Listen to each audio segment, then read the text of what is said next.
풍납소송은 차라리 평지니까 기획도시 건설했을 가능성이라도 남겨놓을 수는 있지만 도저히 왕성을 기획할 수 있는 지형 자체가 아닌 몽촌토성의 도로를 가지고 이런 장난을 치는 보도를 때 맞춰서 보내주는 게 우리 언론이라는 겁니다. 그리고 그 언론에 이런 정보를 흘리고 있는 장본인들이 바로 왕성 전문가 행사를 하고 있는 대한민국 학자분들이시고요. 언론이 이런 일을 벌이면 사회 문제가 되어야 되는 거 아닌가요? 우리 사회에 너무 큰 기대를 하지 말아야 된다는 게 바로 이런 겁니다. 이런 식의 황당한 언론 프레이는 도로 발견에만 그치는 게 아니거든요. 2016년 1월 3일자 경향신문에도 항공사진으로 찾아낸 풍납토성의 왕해처소라고 또 풍납토성 북쪽에 한성백제 왕해처소가 있다는 기사가 올라왔어요. 그 내용은 항공사진 판독을 활용해서 고지형 분석 연구가 풍납토성 유적 발굴에 활용이 돼 있다는 거예요. 이 기술을 활용했다는 이용종 고대 고고미술사학과 교수 말을 인용해가지고 풍납토성의 경당 위치에서 왕해처소로 추정되는 터를 발견했다. 뭐 이렇게 기사가 난 거예요. 항공사진을 통해 발견했다고 하니 그럴듯한 것 같은데요? 근데 근거라는 게 좀 간단해요. 풍납토성 내부는 크게 3개의 단으로 이루어져 있는데 일당 서쪽에서 보면 동쪽보다 자연 대방이 낮아가지고 토목 구성 때 평탄화 작업이 이루어졌을 것으로 보이고 이런 정황을 볼 때 왕해처소가 있었을 가능성이 크다. 이런 거예요. 이 기사의 내용을 보면은 대부분 사람들은 이른바 경당지구에서 왕해처소가 발견됐으니까 왕궁의 존재도 확인되어 있다고 생각하기 십상이죠. 그렇겠죠. 근데 이거 역시 내막을 들여다보면 그게 그렇지가 않아요. 우선 경당지구 안에 왕해처소가 있다는 얘기부터 황당할 수밖에 없으니까요. 이 지역은 발굴이 비교적 많이 진행된 지역이라고 몇 번이나 얘기했었잖아요. 네. 그런데 계속 지적해 왔듯이 여기서는 왕국국 건물이 발견된 적이 없어요. 그럼에도 불구하고 왕해처소로 추정되는 곳이 발견되었다? 이게 도대체 뭐 하자는 소리입니까? 억지로 우겨버리는 측에서는 경당지구 중에서 아직 제대로 발굴되지 않은 곳에서 왕해처소로 추정되는 곳이 발견된 거 아니냐, 뭐 이렇게 끼워 맞추려고 할지도 모르겠어요. 그러면 안 되나요? 말이 안 되는 거예요. 왕해처소라면은 당연히 왕궁 중에서도 핵심 건물이죠. 네. 그러니까 왕해처소를 중심으로 왕궁국 건물이 배치되어 있어야 되잖아요. 그런데 경당이라고 하는 것 자체가 이 왕궁국 건물이 아닌데다가 주변에서도 그런 급의 건물이 발견된 적이 없어요. 설사 경당지구 전체가 왕궁이었다고 해도 한성백제는 후진국이었다는 결론을 내야 될 판이라고요. 근데 주변에서 왕국궁 건물이 발견되지도 않은 곳에 백정의 처소가 있었다. 이러면 한성백제권은 뭐가 됩니까? 얘기가 그렇게 되는 건가요? 그래서 이런 곳에 왕의 처소가 있을 수 있다는 추정 자체가 황당한 거예요. 항공사진 판독을 할 동안 고지형 분석이 얼마나 정교한 건지는 뭐 제 전공이 아니니까 모르겠어요. 근데 이런 기술이 있을 수도 없는 곳에서 왕의 처소를 발견할 재주가 있는 건 아니겠죠. 그러고 보면 굳이 왕의 처소가 있었을 가능성이 크다는 식으로 가정과 상상을 동원한 문장을 쓴 이유가 분명해지는 것 같거든요. 그러고 보면 이 기사는 기껏해야 이용종이라는 교수가 자신의 항공사진 같은 걸 가지고도 왕의 처소를 찾아낼 능력이 있다고 자랑한 사실을 아무 생각 없이 보도한테 지나지 않는 거예요. 그래서 여기 자랑한 능력은 보도된 것처럼 풍납토성의 실체를 밝히는데 무슨 역할을 할 수 있는 것도 아니라는 점을 스스로 보여준 거고요. 사실 학자로서의 양심을 따진다면 소속된 학교까지 먹칠을 했다고 봐야 될 판이에요. 이것도 눈속임이라는 얘기인 건가요? 그런데도 서울시는 이런 사람의 주장을 근거로 상반기 한성백제 전담팀을 꾸려가지고 유적 발굴에 나설 것이라고 한 거고요. 2016년 1월 3일에는 서울시가 항공사진 판독 등을 활용한 고지형 분석, 이런 연구를 통해서 세계문화유산 등재를 추진 중인 송파구 풍납동 풍납토성 성곽구조 및 왕해처소, 묘역 위치 등이 추정되었으니 이 방법을 통해 유적 발굴 작업을 본격화한다. 이렇게 발표를 했어요. 이건 2015년 12월에 서울시가 풍납토성을 2020년까지 세계문화유산으로 등재하겠다고 밝혔던 목표의 연장선상이에요. 그래서 2016년 상반기 문화본분에 한성백제 팀을 신설하고 유적 발굴 작업에도 박차를 가할 예정이다라고 발표했던 거겠죠. 그러니까 별 근거도 안 되는 내용 가지고 언론이 과장 보도한 결과가 되었다는 거네요. 그렇죠. 더 나아가서 아예 작정하고 나선 기자도 있어요. 그 장본인이 바로 전 조선일보 문화재 담당인 신영준 기자예요. 조선일보 문화재 전문 기자라는 사람이 2015년 10월에 있었던 그 학술회의에 나섰더라고요. 대한민국에서 가장 영향력이 있다는 일간지 문화재 전문 기자라고 하니까 웬만한 사람이라면 정확한 주제를 바탕으로 파악한 내용이라고 믿을 거예요. 근데 과연 그러냐? 풍납토성이 한성백제 왕성이라고 잘라 말하는 그 말부터 인용을 해보죠. 자, 지금 화면에 나가는 내용이 그겁니다. 이렇게 인용한 부분만 봐도 신영준 기자가 풍납토성을 한성백제 왕성으로 확신하고 있다는 점에 대해서는 더 확신할 필요가 없을 겁니다. 근데 뭘 근거로 이렇게 확신을 하느냐? 이렇게까지 확신을 가지려면 근거를 분명히 제시할 수 있는 상태에서 매도에 가까울 정도로 비난을 해야겠죠. 그런데 그만한 근거를 가지고 있느냐? 근거가 있나요? 그럴 리가 없죠. 적어도 이날 발표문에서 밝힌 이유는 간단해요. 이미 앞선 발표자들이 이 같은 반론에 대한 재반론을 학문적인 근거를 갖춰서 했다는 겁니다. 더 보탰다고 해봐야 엄청난 규모의 유물이 발견되었다는 거 이상이 없어요. 이게 무슨 뜻이 됩니까? 이런 태도를 종합해보면 결국 증명했다고 하는 내용의 윤곽이 나타나요. 발견된 유물의 엄청난 규모라는 거야. 풍납토성을 한성백제 왕성이라고 주장하는 쪽의 고전적인 눈속임일 뿐이죠. 이전 주장을 앵무새처럼 반복하는 것만으로도 충분한 근거를 제시했다고 주장하고 있는 거예요. 네. 이걸 빼면 남는 근거가 뭡니까? 그저 권위 있는 전문가들이 재반론을 해놨다. 뭐 이게 전부인 셈이에요. 결국 제시하는 근거는 하나뿐인 거죠. 바로 전문가의 권위죠. 이게 앞에서 본 정도로 과격한 말을 내뱉을 만큼 확신을 가진 근거가 된답니까? 정말 이것밖에 제시한 근거가 없나요? 저는 믿어달라고 하는 거 싫어하니까 못 믿겠으면 찾아보라고 하세요. 지금까지 보여드린 게 바로 권위 내세우는 전문가라는 사람들이 얼마나 황당한 논리와 근거를 바탕으로 대중들을 속일 수 있는가 하는 거잖아요. 내막을 전혀 모르는 일반인들이란 몰라도 자기 입으로 그렇게 강조하는 경험 많은 기자가 조금이라도 성의껏 내용을 살펴보았다면 이 정도 눈속임을 몰라볼 수가 없죠. 최소한 취재하는 데 안 있을 테니까 풍납토성에서 왕성임을 증명할 만한 유적이나 유물이 나오지 않았다는 점 정도는 쉽게 확인할 수 있었을 거고요. 그런 정도의 눈속임을 알아보지 못할 수준이라면 국내 최대 일간지 문화재 기자로 있었다는 것 자체가 소속 신문사에게도 모욕이 될 일이겠죠. 그러게요. 소속 신문사 입장에서도 잘못되면 신뢰를 잃어버릴 문제일 텐데요. 그럼에도 불구하고 당당한 태도를 한마디로 말하자면은 대한민국의 권위 있는 학자들이 풍납토성은 한성백제 완성이라고 한다는 것만 대서면 만사형통이라는 것밖에 안 돼요. 자신이 경험 많은 문화재 전문 기자라는 점을 시사하면서도 가장 결정적인 증거에 대해서는 기본적인 이해도 없이 자기가 아는 전문가들이 던져주는 정보에 의지할 수밖에 없다는 점을 자백한 점이 다름없죠. 이것만으로도 충분하다고 생각했으니까 자신들이 그렇게 좋아하는 권위 있는 학자들의 재반론이라는 것이 어떤 내용이라는 것에 대해서는 관심조차 갖지 않았던 거겠죠. 권위주의 좋아하는 언론 소속이 아니랄까 참 노력 많이 하더라고요. 이런 태도를 보면 애초부터 한성백제 왕성을 둘러싼 진실에는 관심조차 갖지 않았던 것 같고요. 그렇게밖에 해석이 안 되나요? 근데 신영준 기자는 그저 단순히 자신과 뜻이 맞는 전문가를 팔아서 결론을 내리는 차원에서 끝난 것도 아니에요. 관련된 내용을 보시죠. 내용을 요약하기에도 민망할 정도로 풍납토성은 한성백제 왕성이 아니다라는 주장이 학술적인 이유가 아니라 주민을 선동하기 위한 데 목적을 두고 있다는 식으로 몰아가고 있으면 알 수가 있잖아요. 즉 풍납토성 시비의 근원은 단순히 재산권 문제에 불과했는데 저 같은 이들이 풍납동 주민들을 선동하기 위해서 풍납토성은 한성백제 왕성이 아니다라는 주장을 내놨다는 얘기예요. 그러네요. 물론 제가 주민들을 선동해서 이익을 얻고자 하는 개인이나 집단이 없다고 잘라 말할 입장은 아니에요. 네. 사실 제 눈에도 그런 목적을 가지고 움직인다고 의심이 가는 경우도 있어요. 이런 것 때문에 학술적으로 한성백제 왕성 문제를 다루려고 하는 사람들 입장을 곤란하게 만든다는 측면도 있지만 이건 일단 별개 문제고 네.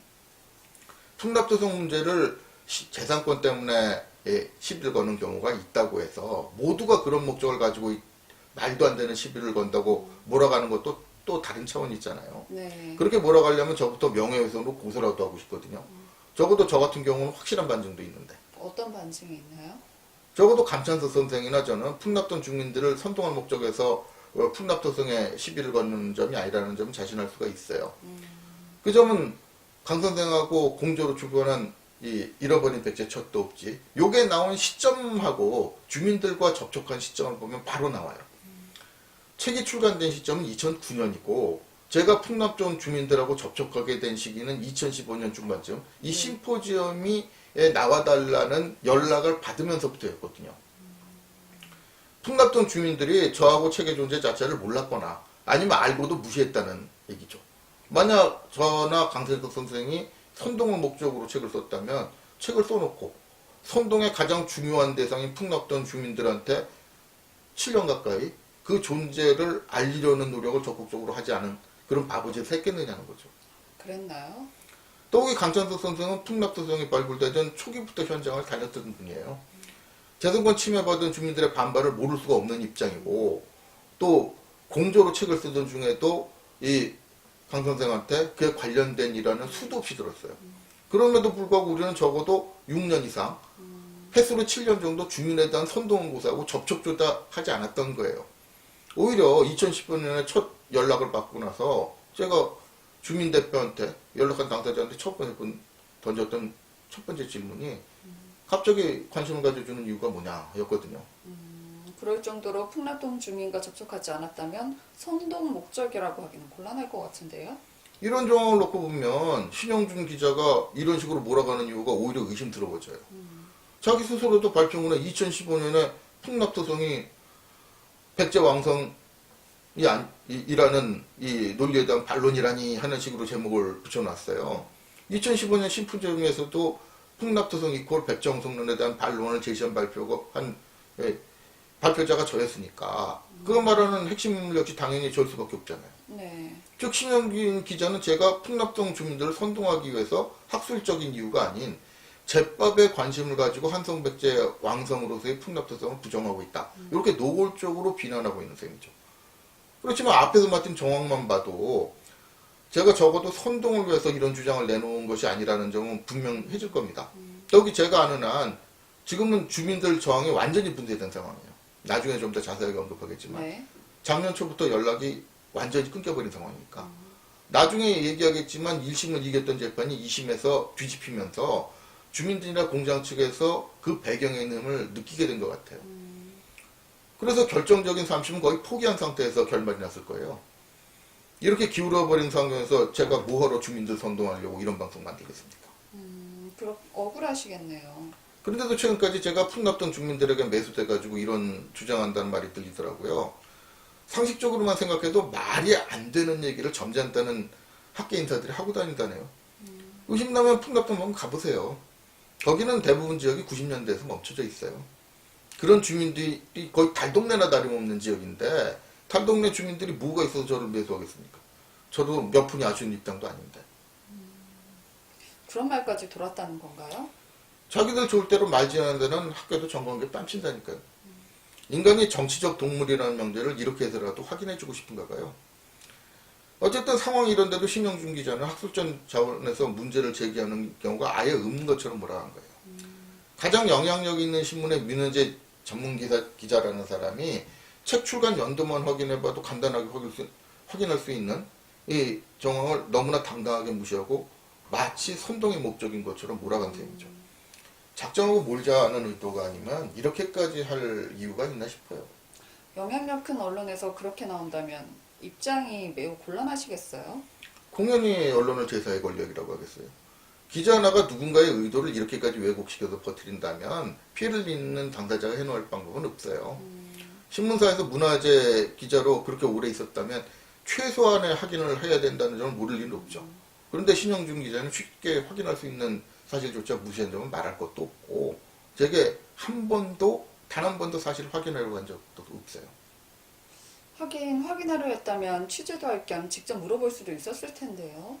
그러면서 2009년 당시 아무도 관심을 기울여졌지 않았던 사실을 담당하게 밝혔을 뿐인 논리를 선동으로 몰아가는 거예요. 이건 몰라서라기보다도 처음부터 작정하고 있었다는 얘기밖에 안 되잖아요.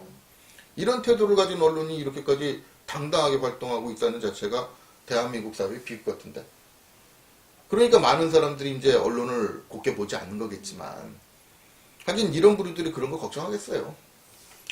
내 친구에다 뻔뻔스럽게 나와가지고 자기들 지구를 덮어버리려고 하지. 신영준 기자가 풍납토성과 항성백제 방송을 둘러싼 논란의 본질을 파악하는 태도만 봐도 언론이 이 문제에서 어떤 역할을 하는지 분명해질 것 같아요. 그렇게 볼 수도 있겠네요. 이 내용만 보면 마치 풍납토성과 항성백제 방송을 둘러싼 논란이 애초부터 학술적인 차원의 문제가 아니었던 것처럼 보이잖아요. 그래서 언론도 그런 측면에서 관심을 갖는 경우가 거의 없다는 식이죠. 근데 이 자체가 이른바 웹도독이라는 점을 의식하고 싶지 않다는 점을 분명히 보여주는 셈이에요. 사실 본질을 따지자면 어떤 이권이 걸려있던 한성백제 왕성에 관한 논란은 학술적인 차원에서 먼저 정리가 돼야 되잖아요. 학술 문제니까. 물론 여기에는 뭐 막대한 예산의 투입 여부하고 주민들의 생존권 문제를 어떻게 처리하느냐는 현실 문제도 걸려 있어요. 근데 하지만 그렇기 때문에라도 학술 차원에서부터 문제를 풀어나가야 되는 겁니다. 사회적 비용이라는 측면에서 봐도 학술적 차원에서 풀어나가는 편이 효율적이고요. 여기서 먼저 시비를 가려줘야 그 다음에 이 발굴 예산과 이 보상이 어떤 형태로 드러나냐. 뭐 왕성이면은 왕성에 맞게 투입하면 되는 거고 아니면 아니게 투입하면 되는 거거든요. 근데 이 시비를 가리는다는 사실 연구자들 생명수당에 관련된 요 정도 예산만 투입되면 돼요. 그 다음에는 당연히 그 시비에 따라서 따라오는 예산이야. 당연히 해야 될 일을 하는 거니까 뭐 사회적 비용으로 부담을 해도 별 문제가 아닌데 네. 여기에다가 발굴부터 들어갔다가 잘못된 선택이 이미 밝혀졌을 때 그 비용까지 계산을 하면 어떻게 됩니까?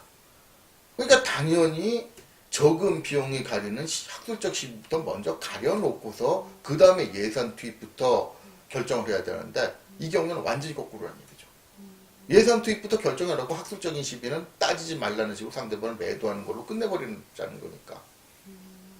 그게 어떤 의미죠? 무대뽀로 밀어바치는 방식에 비해서 연구자들의 학문적인 생명을 담보로 한 논증을 통해서 이 문제를 검증하면은 나중에 책임 소재도 분명해지는 등의 효과도 있고요. 그러니까 당연히 관련 분야 전문가들의 검증 과정을 받는 방식이 비교도 안 되는 저비용 구조인 셈이라는 거죠. 그러니까 사심없이 학술적으로 정리된 다음에 그걸 기반으로 정책을 세워야 되는 것이 사실 유물유적이 관련된 사업의 원칙이라는 건 다시 언급할 필요조차 없을 겁니다. 근데 풍납토성 사태를 보면은 이런 원칙이 제대로 지켜졌느냐? 사실 이런 문제가 학술적인 차원에서 다뤄진다면 이렇게까지 사회적 물의를 일으킬 이유가 없고요. 그러고 보면은 신영균 기자를 비롯한 학계 언론계 인사들이 태도에는 도저히 이해가 가지 않는 점이 있잖아요. 이해가 안 가는 점이 어떤 건가요? 전 이율배반적이게도 신영균 기자 자신의 발표문의 제목으로 내세운 할로 축계 사자교인 뭐 굉장히 어려운 말을 좋아하는데 이런 문구로 잘 표현돼요. 어려운 말 쓰기 좋아하는 신영균 기자가 자기 손으로 붙여놓은 해설부터 보시죠. 이 자료화면에 나가는 이 말대로라면 풍납토성이 환성백제 왕성이라는 점은 너무나 당연해서 논란이 일어날 필요가 없는 거죠. 근데 억울하게 재산 피해를 보게 된 풍납동 주민들의 입장에서 편승해서 저 같은 사람들이 되지도 않는 주장을 내세워서 아무것도 모르는 주민들을 선동하고 있는 꼴이 돼야 되잖아요. 네. 그렇다면 제가 바로 돌을 던져서 평지풍파를 일으킨 장본인인 셈이고 해결책도 자기 말대로는 간단해요. 바로 쓸데없이 무리를 일으킨 저 원흉, 저를 응징해버리면 되잖아요. 그렇게 되네요. 이렇게 상황을 이해하고 할로 축계 사자교인이라는 구조를 다시 한번 새겨보세요. 무슨 뜻이 되나? 신영준 기자 자신을 비롯해서 학계인자들이 사자라면 네. 당연히 아무것도 모르는 풍납동 주민들을 선동한 저에게 달려서 목을 물어뜯어야 되잖아요. 근데 참 이상해요. 저는 당연히 달려야 될 사자들을 본 기억이 없거든요. 그러셨나요? 그럼 정말 이상해지네요. 자기 입으로 그런 말을 뱉었을 때는 자신이 있었다는 것 같은데요? 자신이 있는 것처럼 보이게만 만드는 이상이 아니더라고요. 오히려 2015년에 있었던 심포지움에서 저에게 발표를 의뢰해왔을 때 제가 주책 등에다 확인하는 가장 중점을 둬서 확인한 사실이 도망가지 않을 상대를 구할 수 있느냐는 거였어요. 그렇게 걱정하면서 10여 명 명단을 넘겨줬거든요. 아니나 다를까. 명단에 있던 사람들 다 도망가 버리고 마지막에 한 사람 남은 게 바로 박순발 교수였어요. 그 박순발 교수조차도 발표를 어떻게 했는지는 뭐 앞에서 이미 언급했고요. 신영균 기자 논리대로라면은 풍납소송을 한성백제 왕성이라고 주장하면서도 저하고 이 맞대결을 피하시는 분들은 자기 자신을 포함해서 개가 되는 거 아닌가요? 신영균 기자가 설마 그렇게 추종에 맞지 않던 학자분들에게 왜 돌 던진 장본인을 물어뜯지 못하고 개처럼 도망다니냐, 뭐 이렇게 질타하려는 뜻이었던 것 같지는 않고, 그렇다면 자기도 그 문제에서 벗어나지 못할 건데 그럼 하늘에 침 뱉는 결과가 되는 거잖아요. 그런 결과가 되기를 뻔뻔스럽게 하는 태도를 보면 누가 학술 문제의 본질을 흐리느냐가 확실해질 것 같거든요. 앞서서 강조했듯이 풍납소송과 항성백제 왕성 문제는 학술 문제고 학술적 차원에서 먼저 다루어져야 하는 문제잖아요. 근데 현재 학술적 차원의 논쟁이 실종된 건 사실이에요. 근데 이를 두고서 마치 신영준 기자는 학술적인 차원에서 다뤄질 가치가 없기 때문에 언론이 풍납소송 이꼴 한성백제 왕성이라는 논리에 대한 반론을 학술적으로 다루지 않았다는 식으로 몰아갔지만 네. 도대체 어느 쪽에서 학술적인 반론을 회피했는지 앞에서 자세히 보여드렸잖아요. 지난번 방송 내용 대부분이 그런 거였죠. 몇 번이나 보여드렸듯이 풍납도성을 한성백제 왕성이라고 주장하면서도 주류학계 쪽에서는 유물이 많다. 이런 눈속임을 제외하고는 결정적인 증거를 제시한 적이 없어요. 그렇지 않다면 나오지도 않은 왕국토가 나왔다면서 공공기관은 한성백제 박물관에서 전시물을 만들어 놓았을 턱도 없고요. 네. 그래놓고 찜찜하니까 온갖 추적스러운 눈속임을 근거라고 내세우면서 상대를 매도하는 쪽이 어느 쪽이냐고요. 이러는 태도는 만에 하나 나중에 풍납도성이 한성백제 왕성이라는 점이 증명된다고 하더라도 용납받을 수 있는 작태가 아니잖아요. 그렇겠네요. 나중을 생각한다면 근거도 없이 잘라 말하는 건 문제일 텐데요. 사실 학술적인 차원이 아닌 재산권 분쟁 차원을 부각시키는 게 이런 현실이 제일 짜증나는 게 바로 제 입장이죠. 오히려 풍납소송 문제가 학술적인 차원에서 다뤄지지 않는 원인 중 하나는 바로 신현준 기자를 필두로 한 언론 관계자들의 관심사가 풍납동의 재산권 문제 분쟁에 초점을 맞추고 있기 때문이기도 해요. 자기들이 그렇게 맞춰놓고요. 근데 그러다 보니까 정작 핵심이 되어야 될 학술적인 측면은 제대로 따지지 못하게 만들고 있는 측면도 있다는 거죠. 이래놓고 마치 더 따질 필요가 없어서 언론이 학술적인 논쟁 측면을 다루지 않는 것처럼 호도하는 행태가 황당할 뿐이라는 거예요. 그러면 이것도 사회 문제 아닌가요? 신영준 기자는 제가 마치 풍납동 주변 선동해서 이익을 챙기려고 한 것처럼 몰아갔지만 이쯤에서 냉정하게 한번 따져보세요. 신영준 기자가 풍납동 주민을 동정하는 척하면서 내세운 요소가 뭐였나? 풍납동 주민 대부분이 먹고 사는데 쫓기는 서민들 뿐이라는 거잖아요. 그 말대로 하면 이런 사람들한테 잘 보여가지고 얻을 수 있는 게 뭐가 있겠어요? 잃어버린 백제 촛도 없이 출간 이후에 10년 가까운 세월이 흐르는 동안 어느 프로젝트에 공동연구원으로만 들어가서도 벌 수 있는 한 몇백만 원 정도의 액수도 좀 만져본 기억이 없어요. 그동안 풍납던 주민들과 협력도 그냥 핍박받는 사람들끼리 협력이라는 동명차원, 동병상련 차원? 네. 뭐 그 이상인 것도 아니었거든요. 그렇겠네요. 반면 풍납토성을 한성백제 왕성으로 몰아가려는 즉 뒤에는 막강한 배경이 있잖아요. 서울시장이 있고 문화재청을 비롯한 공공기관, 각종 전문가들의 학교가 버티고 있죠. 이 사람들은 막대한 예산과 이권을 누구에게 줄지 결정할 수 있는 사람들이잖아요. 네. 그런 조직들이거나. 이들과 등지면서 부자도 별로 없는 주민들한테 잘 보인다고 저 같은 사람이 얻을 수 있는 이익이 있기나 하겠어요. 그런데 달동네 주민들한테 거액 뇌물 받고 앞자리로 나선답니다. 한 몇 조 정도 뇌물 받았다고 소문 내주지 그러나 싶어요. 이렇게 황당한 모략을 통해서 사람 매장시킬 수 있는 분위기니까 학계에 몸담고 있는 사람들이 뻔한 거짓말을 해도 외면할 수밖에 없죠. 이런 사례에서 볼 수 있겠지만 아직도 대한민국은 힘 있는 분들한테 미움 사면 인생 망가지는 나라예요. 최소한 학계에 몸담고 있는 사람이라면 제정신이 아닌 바에야 힘도 없는 풍납동 주민들한테 잘 보이자고 없는 논리 만들어낼 발설하기는 어렵죠. 이런 점을 보면 신영준 기자 같은 언론인들이 어떤 세상 만들어 가고 싶은지 뭐 짐작이 가지 않습니까? 오랜 시간 동안 국내 최재 일간지 전문 기자라는 사람이 이런 뭘 몰라가지고 이런 정도밖에 안 되는 헛소리를 하고 다니는 것 같지는 않거든요. 네.